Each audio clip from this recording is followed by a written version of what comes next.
Olá, meu nome é Kate Isabelle e eu vou estar falando sobre o segundo tema, de onde vem e para onde vai a sociedade, que a gente tem o nosso professor Rodrigo Canto como orientador da Universidade Federal de Pelotas. Vou estar usando os livros de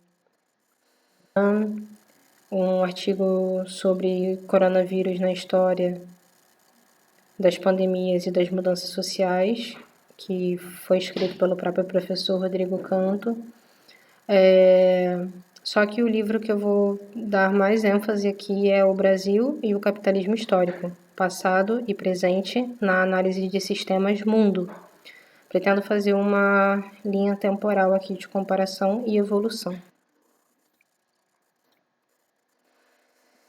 Para começar, eu vou falar rapidamente uma definição bem curta sobre sistemas mundo. Basicamente é uma teoria pós-marxista de relações internacionais e geoeconomia e economia política internacional, que se foca no estudo do sistema social e suas possíveis inter-relações, com o avanço do capitalismo mundial como forças determinantes entre os diferentes países. Essa teoria pós-marxista foi desenvolvida por Immanuel Wallerstein, Giovanni Arrighi e Samir Amin.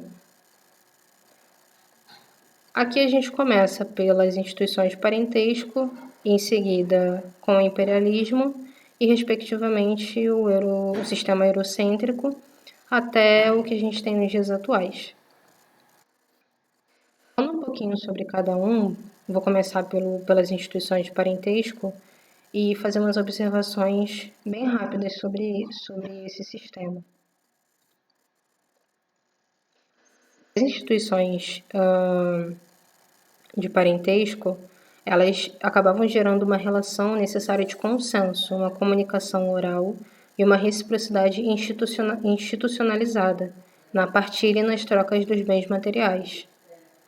Só que como todo sistema evolui e cresce, conforme o tempo foi passando, essas organizações políticas começaram a crescer e começaram a disputar entre si, o que acabou gerando um resultado de vitória para políticas que produziram desigualdade institucionalizada. Essas tiveram vantagem em cima das que não fizeram. E logo, essa instituição de parentesco se tornou hierárquica dentro das soberanias. Como foi avançando e foi crescendo e essas tensões foram ficando mais estabelecidas dentro desse sistema, começaram a surgir os primeiros estados e cidades na Mesopotâmia. E esses estados e cidades acabaram se sobrepondo sobre as instituições baseadas em parentescos. Então aí a gente já pode ter a nossa primeira perspectiva de queda de um sistema, tá? Até então a gente caminha para o segundo sistema que ainda não está bem institucionalizado, vamos dizer assim, bem estruturado. Esse novo sistema ele tem novos modos tributários de acumulação. Aqui, nessa nova perspectiva, o Estado ele se tornou o principal organizador da economia, o acumulador de riqueza e poder. Esse novo sistema se espalhou pelo Egito, no Vale do Rio Amarelo, no Vale do Rio Indo e mais tarde na Mesoamérica e nos Andes. Rapidamente fazendo um parâmetro, quando a gente compara aqui esses dois sistemas, vale ressaltar que os discursos religiosos eram uma grande força de transformação também. Eram poderes sociais, basicamente. Eram como vetores de mudança, não só no passado, mas atualmente também. Seguindo essa linha de raciocínio, esse segundo poder que estava se colocando aqui, ele ficou conhecido como modelo de imperialismo. E a evolução dos modos tributários, em que o Estado estava sendo o poder central ali, o que segurava a economia, enfim, esse modo se tornou predominante na Mesopotâmia no início da Idade do Bronze, por volta de 3000 a.C. E esse novo modelo ele estava baseado em lançamentos de impostos, coleta de tributos e acumulação por desapropriação. O que no nosso sistema atual ainda existe, só que é bem subordinado. E também não cabe muito dentro da nossa lógica atual de acumulação capitalista. Bom, avançando nessa linha temporal, a gente aqui tem esse modelo de acumulação de bens materiais e esse novo modelo de acumulação ele acaba tomando uma expansão mundial, com base no Ocidente, na Europa. Até então, a Europa é um grande centro para esse poder, para esse segundo novo poder. E acaba entrando também nessa perspectiva a contribuição das sociedades políticas periféricas e semiperiféricas. Basicamente, a gente tem um sistema de centro e periferia. A barreira entre o centro e a periferia dessa época é estreitada, não derrubada, mas estreitada pelo comércio tributário da época. E principalmente pelas trocas nas regiões, que formaram soberanias, estados e impérios, ou seja, o poder já não estava localizado em um único lugar. A partir disso, dentro desse nosso segundo poder, começa a crescer um outro poder, um centro interno capitalista, que acabou dominando outras organizações de várias regiões do globo e que acabaram modificando a escala espacial e demográfica e acabou gerando um sistema global atual que a gente conhece. Aqui, nesse ponto, sendo bem específica, é onde ocorre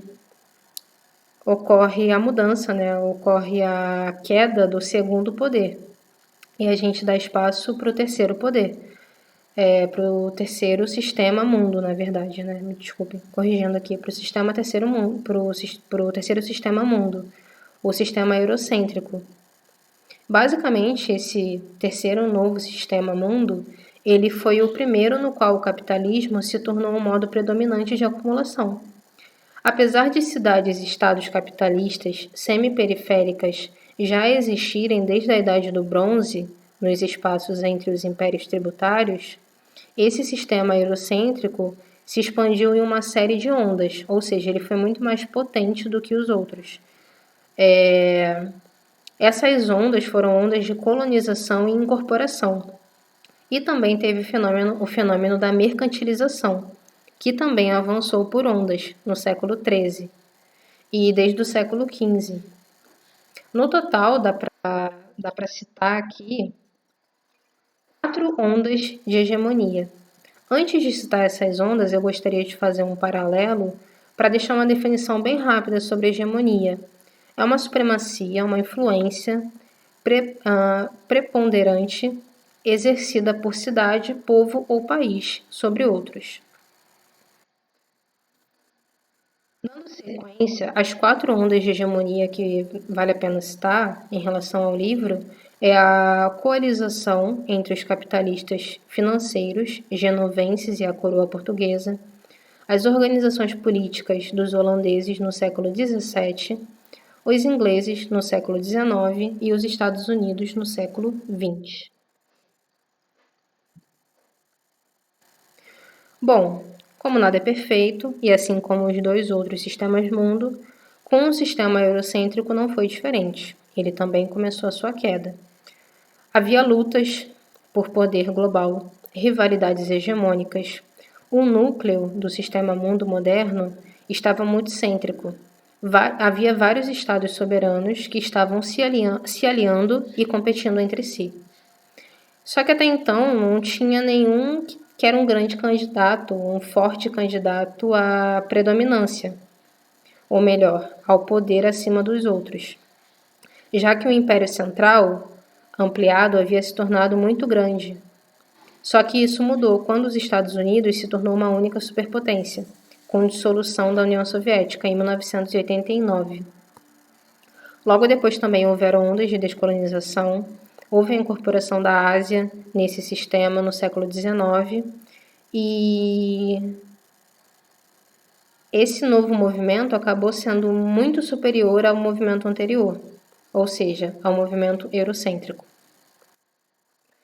Vale a pena citar também as guerras napoleônicas, em que a Grã-Bretanha derrotou a França, e acabou que essas instituições políticas globais começaram a emergir acima do sistema internacional de estados nacionais que havia até então. Começou a surgir um movimento para um proto-governo, que foi o Concerto da Europa, só que não teve sucesso. Sendo assim, a gente chega no grau, na linha do tempo, praticamente no final da linha do tempo, bem próxima do nosso presente, em que a gente começa a olhar para a perspectiva de globalização política. Nessa trajetória aqui, a governança global evoluiu porque estavam travando disputas muito pesadas de poder geopolítico e por recursos econômicos. Só que eles também estavam tentando impedir que uma resistência no interior desse movimento crescesse, que eram revoltas, eram rebeliões internas.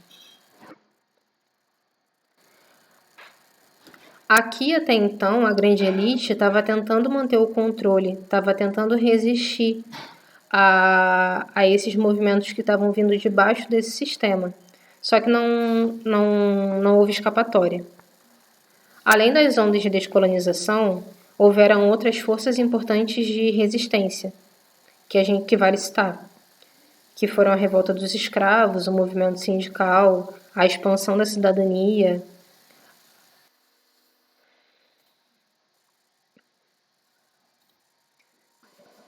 e que acabaram atrapalhando a evolução da governança global. Fora outras revoluções ao redor do globo também, como por exemplo a Revolução Francesa de 1789, que estava conectada temporalmente com a revolta dos Estados Unidos e no Haiti, entre outras.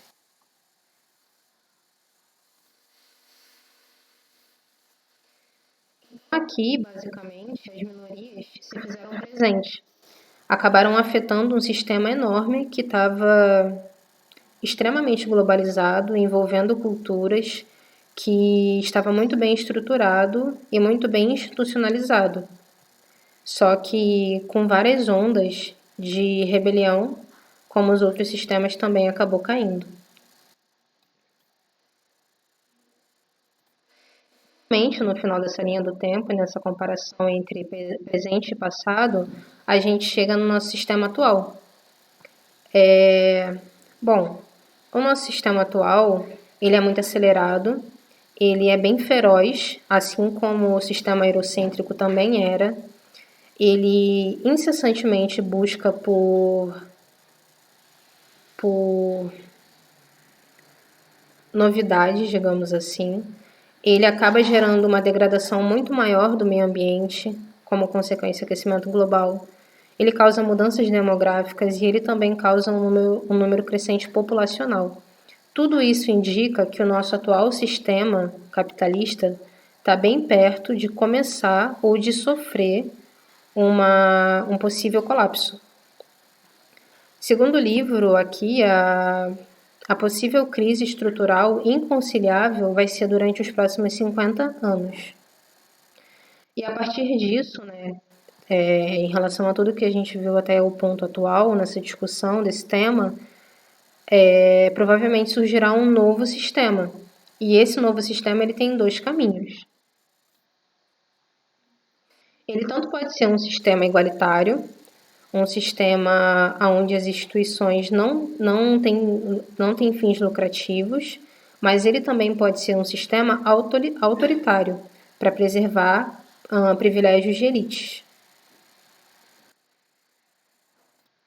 Um outro fator também que vale a pena considerar e que nos empurra a pensar que o nosso atual sistema capitalista vai sofrer uma mudança muito drástica ao longo dos anos, e essa mudança não está muito longe, é o fato da pandemia da Covid-19. As pandemias ao longo das histórias sempre foram forças de mudança e transformação.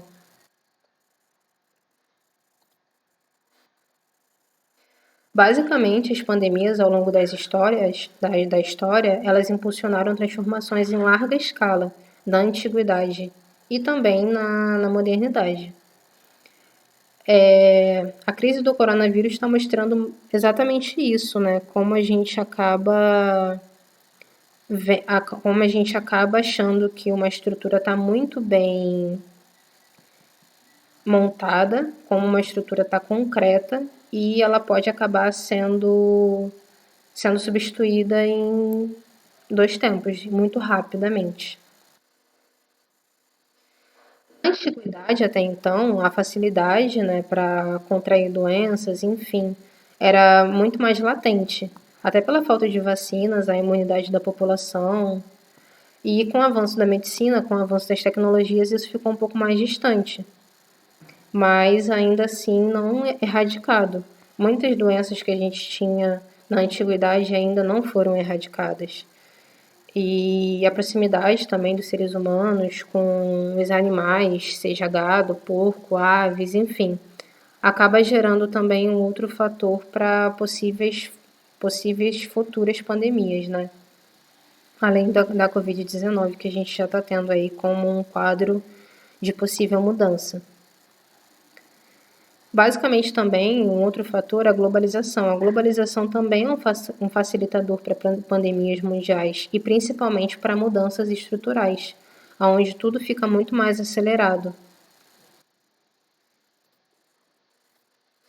Vou analisar aqui a relação, né? Não vou dizer pessoal mesmo, a relação pessoal que eu faço sobre a temática L1 e a temática L2, onde a temática L1 se dá por sociedade e modernidade e a temática L2 se dá por de onde vem e para onde vai a sociedade, é que todas as tecnologias ou sistemas econômicos, sociais que são criados ao longo da sociedade são mutáveis, com vários fatores. O próprio tempo é o maior inimigo desses sistemas. O maior problema enfrentado em relação a todos os sistemas aqui vistos é basicamente o fato de um novo sistema surgir.